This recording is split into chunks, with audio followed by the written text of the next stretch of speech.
Okay. Okay, here we go, Helen. All right. Hello, everyone. My name is Dale Parrish, and welcome to the National Auto and Truck Museum Library webinar series. This series is another educational program offered by your museum library.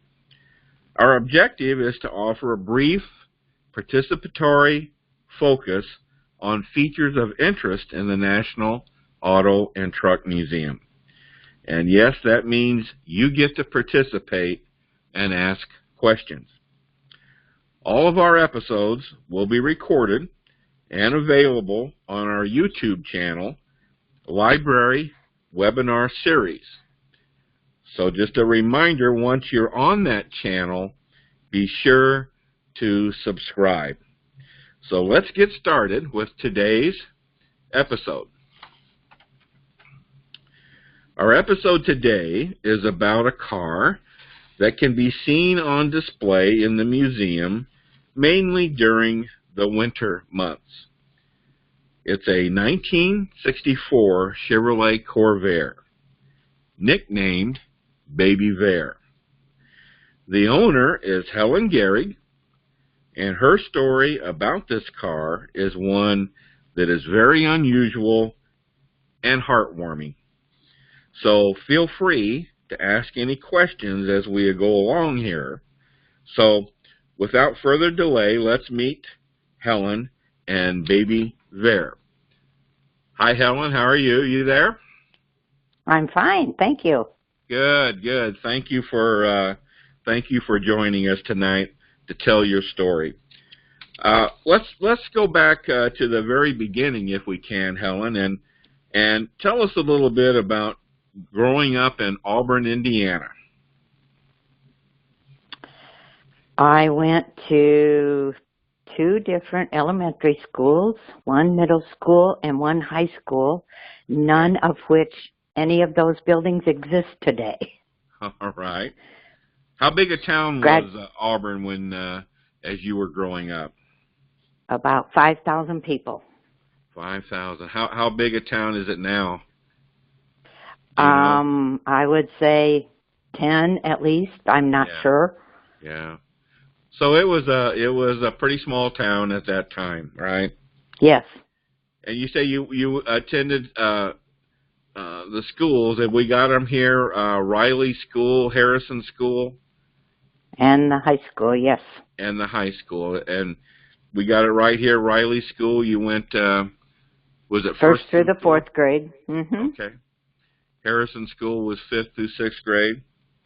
Yeah, there is a middle school picture missing, but I went there 7th and 8th grade and then on to the Auburn High School. Oh, we missed the middle school. Okay. All right. Now, I remember you telling me about this. Tell me about the canteen, and then tell me about Pat Boone. Okay, the canteen was located in the YMCA in downtown Auburn. They had it was in the lower level, a section where it was adult supervised, but it was someplace that we could go and spend time between 6:30 and 9 o'clock in the evening. Then after our ball games, there was a gymnasium in the Y. That's where we held our sock hops after our home basketball and football games. Okay. So we had supervised places to go. So it was a gathering spot for the youth then? Yes. In the town. Yes. It now, was I've got just high school age. High school? Oh, it was high school age. Okay. Yes. Well, they were pretty smart, weren't they? Right. Have a place for the high school kids to go to. Now, the picture I've got here, it looks like, did they put on skits or plays? Was that part of? In the spring, we had what was called the Canteen Blackout, and it was a variety show that the kids participated in, did all kinds of different singing, dancing, skits, that type thing for the public. and it was a fundraiser for the canteen to keep us in the. There was popcorn provided, and we had a vending machine for Coke and that type thing. But it was a fundraiser for the canteen.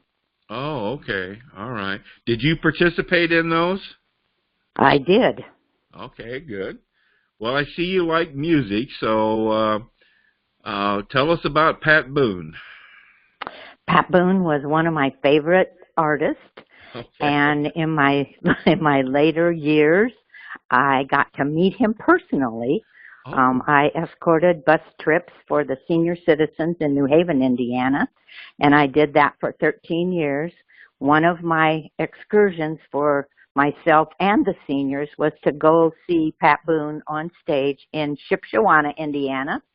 Oh. I took my record albums that I had kept for all those years with me and was able to get my picture taken with him, and he also signed my 2 albums.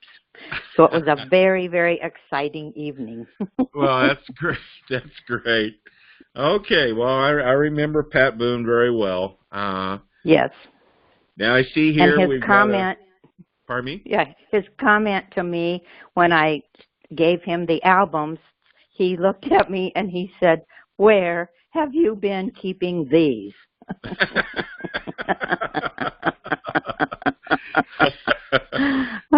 So that was pretty cute. Well, I see. Looks like you were into music in your high school years. We got a picture here.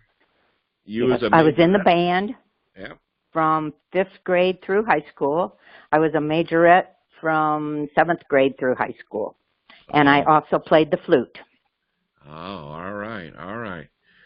Well, and the picture here in the lower left-hand corner, is that your senior year in high school?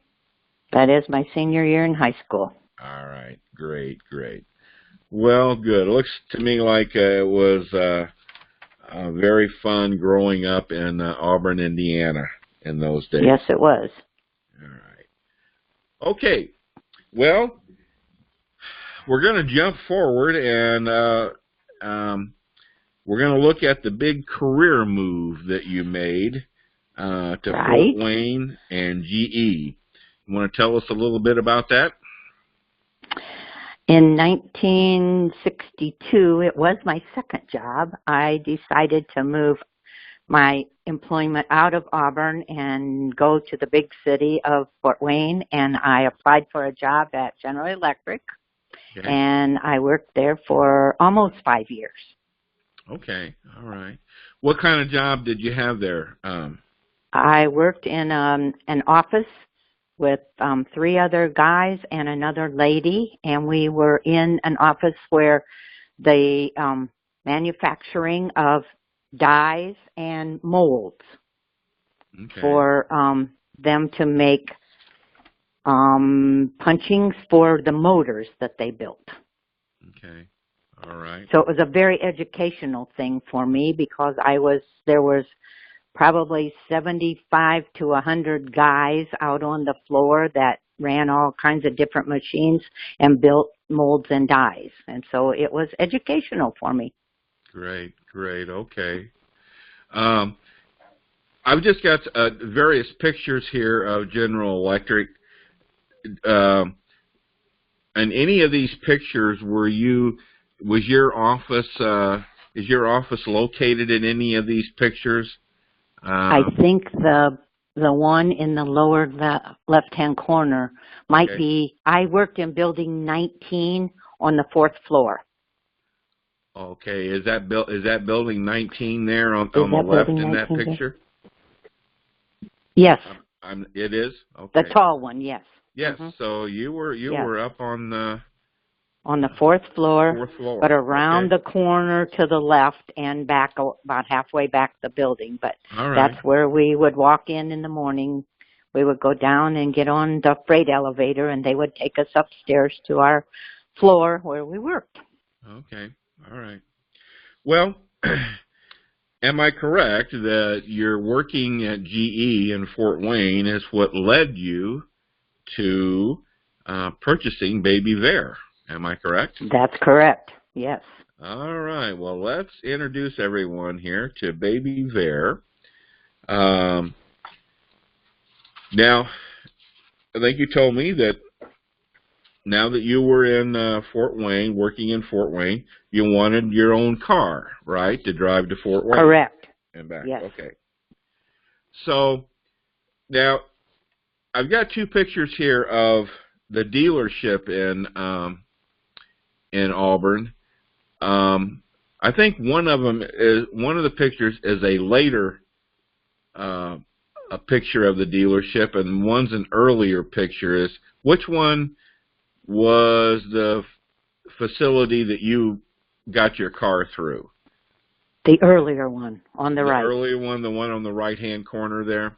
Yes. Okay, that was the earlier. The building is still there, too. It is, yes. What was the name of the dealership? Oh. Rum Chevrolet. Rome Chevrolet. That's right. Yes. Okay. Well, why? Tell me why you picked a Corvair as opposed to other cars on the market. Well, first of all, I needed transportation because my parents only had one car. I couldn't take it to Fort Wayne and leave them without a vehicle for the day. So I asked my parents if I could buy my own car. My dad told me then, you can buy one if you buy a new one. I don't want you buying a used one and buying somebody else's problems. Okay. So I told him I would like to have a car my size that I could take care of. And I told him I wanted a Corvair because it was girl size. Okay. And he said, I don't want you having that car. It's too little to be on the highway.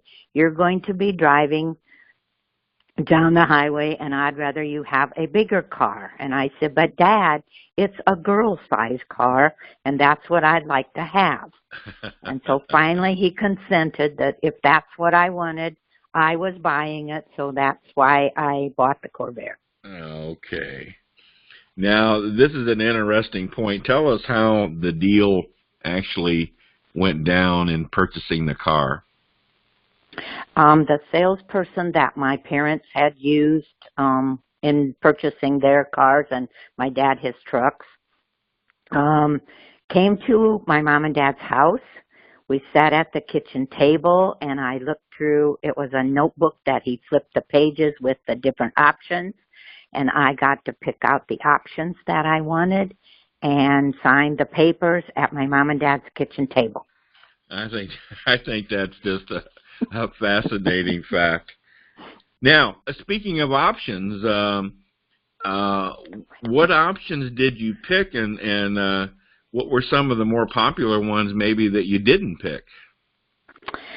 Well, I picked a 4-speed transmission, which they say is very unusual for a girl. But then all of the guys had 4 speeds, and I knew how to drive them, and I decided if the guys can have one, I guess I could too. It has a tinted windshield, which is really just a little strip across the top part of the windshield. Mm-hmm. It has a padded dash, which to this day still does not have a crack in it. Wow. It has white wall tires. It also has a radio without push buttons because back then we only listened to WoWo, which was 1190 on the radio, and nobody ever changed stations. So I figured, why pay more when I didn't have to? I think that's and then there's some kind of a package with the mirrors, but there's only one rear view mirror on the driver's side, and then I think the rear view mirror in the car has a flip on it that's for at night driving. You can flip it so that the rear lights don't glare in your face. Oh, okay. But I think that's about it. Okay. All right, great. And so you placed the order, and how long did it take to get? I'm sorry, go ahead. It's also a Monza with the bucket seats. Oh, okay. Because the other model was a 500, and it just had a bench seat. Oh, so I did pick the Monza. Okay, all right. So, and how long did it take to get the car then? Well, in my estimation, then too long. I do not remember for sure. I would imagine 6 to 8 weeks, but I do not remember. Yeah. It's been too long. I do not remember about how long it took. All right. So Helen set herself up with a 1964 Chevrolet Corvair and the car that you have to this day. So That's correct. okay, let's. I guess we need to give a little attention to Barry here. Sure. Now, also part of this is your maiden name.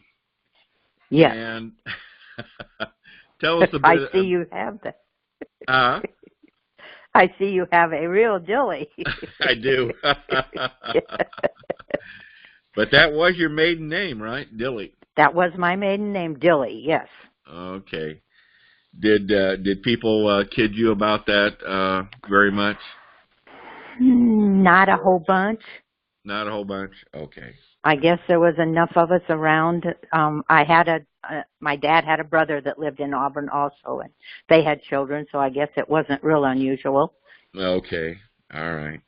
So, how did you meet Barry? Did you meet him? You met him at GE, I guess? I met him at GE, yes. He was in the General Electric apprenticeship school, and he would have assignments in different parts of the plant and happened to come up and work on the floor that I had my office. And different times when I was out, hopefully doing my business that I was supposed to, I did stop and talk to him a few times. And that's how we met. And okay. It's history, 52 years later. 52 years. So yes. That would have been, you would have been, what year then would you have gotten married? We got married in 1965 on November the 27th. Okay. All right. All right. Now, am I correct? Barry was a Ford man, wasn't he? Barry was a staunch Ford person when I met him. And during our early in our dating days, I had to tell him that I ordered a new car. And he said, "What kind did you order?" And when I told him it was a Corvair, he said, "You ordered what?" And I said, "Sorry, my parents have always been General Motors cars. This is the car I wanted, and my money's buying it." So, so you had to set him straight on that, huh? All I right. did, yes, yes. Okay. Well, I know you've been showing Baby Vair for many years, and you've been showing the car all over. Right. How have you managed to keep the car in such great condition? Well, we've always had a place to keep it. I think that's the number one reason it's in the condition it's in. Besides, my husband, being a car person, has always been very, very good at taking care of it. Okay. Okay. Good, good. Well, I just picked out a few Right. instances here. I know you've attended many, many shows and what we have pictured here, but now tell me about Andretti.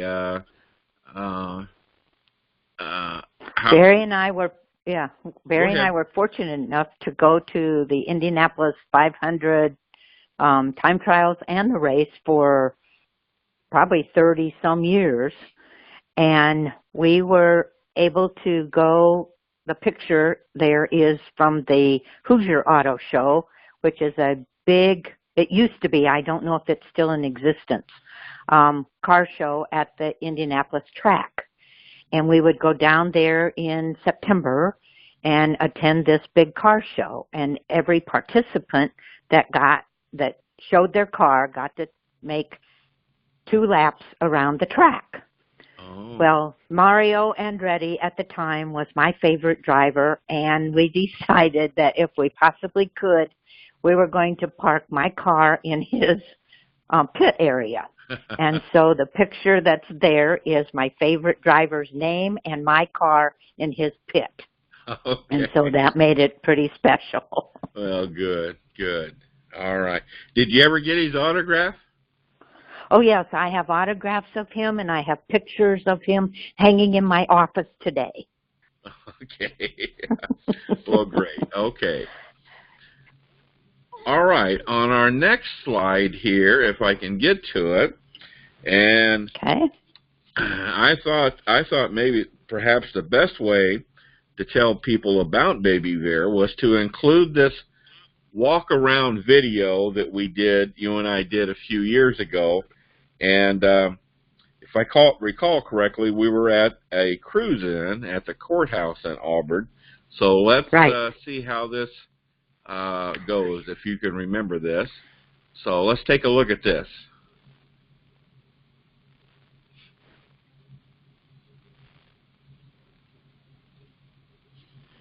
All right, folks.